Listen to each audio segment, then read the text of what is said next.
Thank you for tuning into our podcast. We are coming to you from Holyoke, Massachusetts. I am your host, Carrie, and joining me is Holyoke's very own local historian and creator of the historical tours of Greater Holyoke, Robert Camus. He offers both public and private tours, as well as presentations of the local canal systems, reservoirs, cemeteries, and churches, as well as various parks and streets in Holyoke, South Hadley, and Chicopee, Mass. Now you actually lead these tours and give these presentations yourself, is that correct? That's right, and this one would be everyone's favorite if it was still around. And today he'll be talking about the Germania Mill. So where is the Germania Mill situated? It's located at the very end of the second level canal, and it's at the start of the third level canal, and that's a sign that it fed off the second level canal's water and fed it through races or tunnels, which went below its mill and fed its engine room, and then it dropped down to 12 feet into the third level canal. It's in what I call Wool Alley because there's other wool mills around. And also, the Germania Mill is in a neighborhood called South Holyoke. And that's important because Germania, you can tell it was made by German immigrants. And the two brothers were Herman and August Stullersberg, and they started up this company in 1865.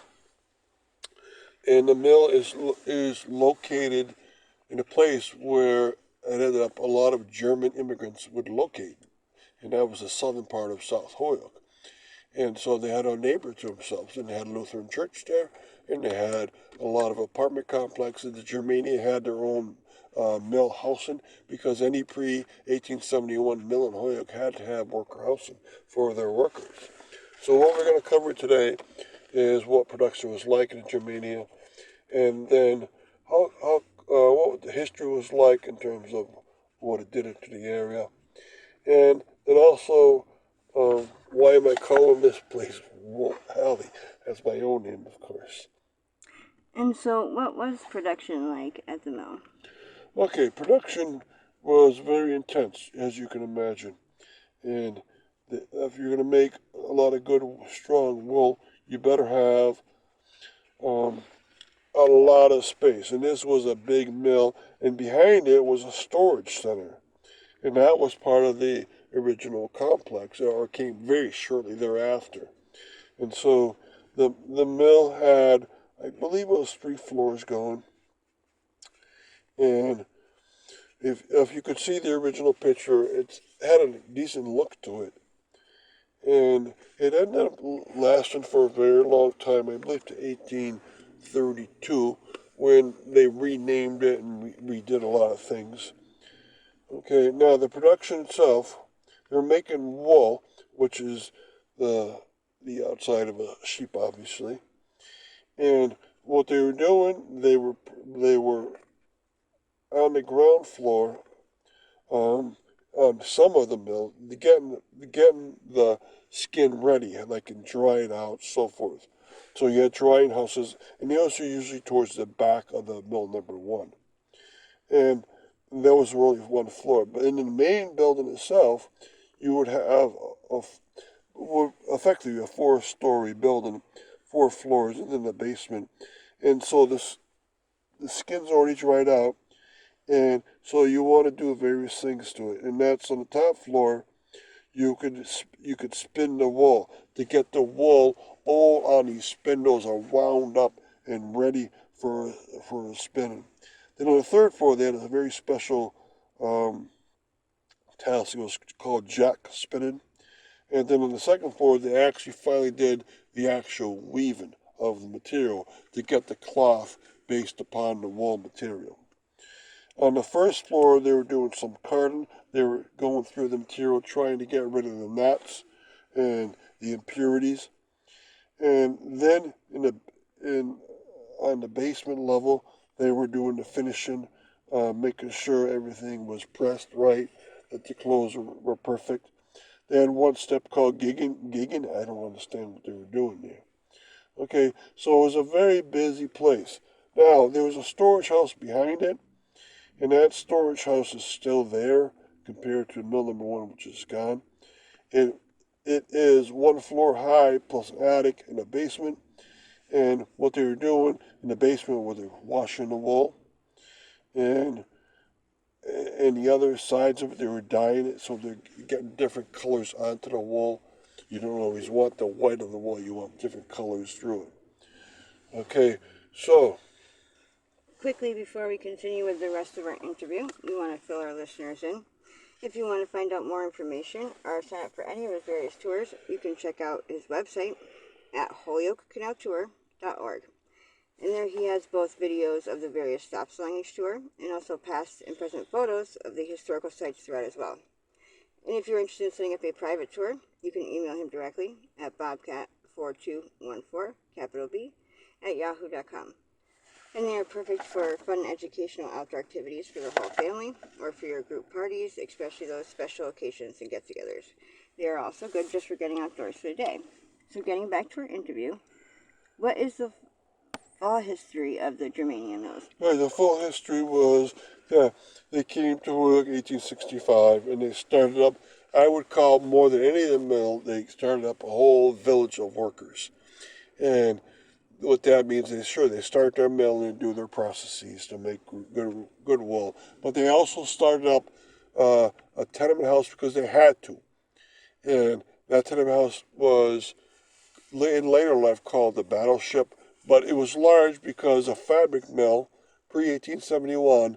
You had to start up a tenement house, and there was going to be a lot of workers, so it had to be very, very large because you're going to have multiple hundreds of workers, even thousands of workers. And so they started up basically an whole area in the southern part of South Holyoke, and they had a Lutheran church there. They also had another Lutheran church in the southern part of the Churchill neighborhood. In 1832, they decided to change the name over. They kept the original owners, but they changed the name, and the reason why they wanted to get back to their roots. And they also wanted to get away from the name Germania, Germany, because in 1832 there were so many bad things coming out of Germany that they didn't want to be associated with them. And so they changed the name to Livingston Worsted Mill. Worsted just is a way of taking the wool and making it up into the material you need. All right. And they also, what they did in that year, during the 1940s, this Livingston, they took their main building, took it down, and then replaced the back portion, which was just storage. They put in a gigantic production mill there, and even that is gone. It was taken down when, in 1978, Interstate 391 started coming through Holyoke. Okay, so a lot's happening. Now, remember, it starts up a whole neighborhood, and Germans loved calisthenics, they loved exercise. And so, in this section of South Holyoke, you have two turn halls. One was actually in South Holyoke, the other one in Springdale. And you start up a whole neighborhood, basically, where you have a church, you have your schools, you have your turn hall, and lots of homes around. And there was so much spillover that the nearest neighborhood to this is the Springdale neighborhood. And when that was made as a trolley neighborhood in the 1890s onwards, they also built up a new turn hall there and a lot of new homes. So the German neighborhood of South Holyoke somewhat moved also to Springdale. So the Germans ended up being the largest percentage of Germans anywhere in New England. And that's unusual because most people think of Holyoke as Irish, Quebec, maybe a few others, but it was also German. Now, why did they call it the location Wool Alley? Okay, I call it Wool Alley, and the reason why is because in that section you had a lot of wool mills. Now, there was the alpaca, Far Alpaca Company, which made alpaca wool, but it wasn't sheep wool. And that was upwards, anyways, about a mile away.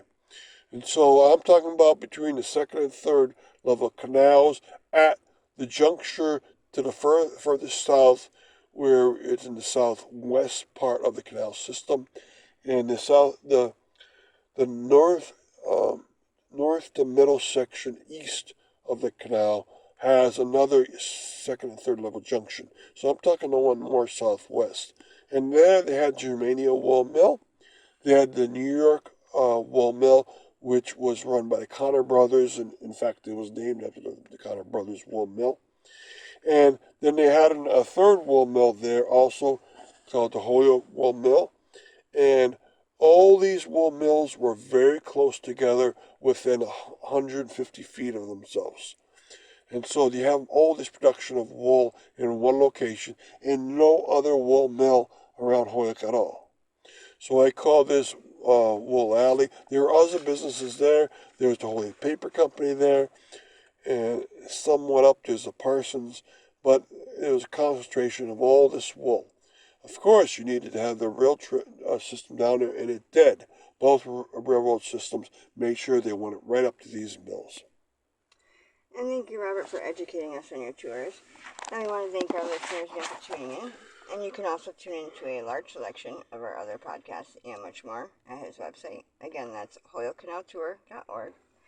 And again, you can email him directly for private tours or to inquire about anything else at bobcat4214, capital B, at yahoo.com. And be sure to keep an eye out for his upcoming 2024 season tours and more as they become available.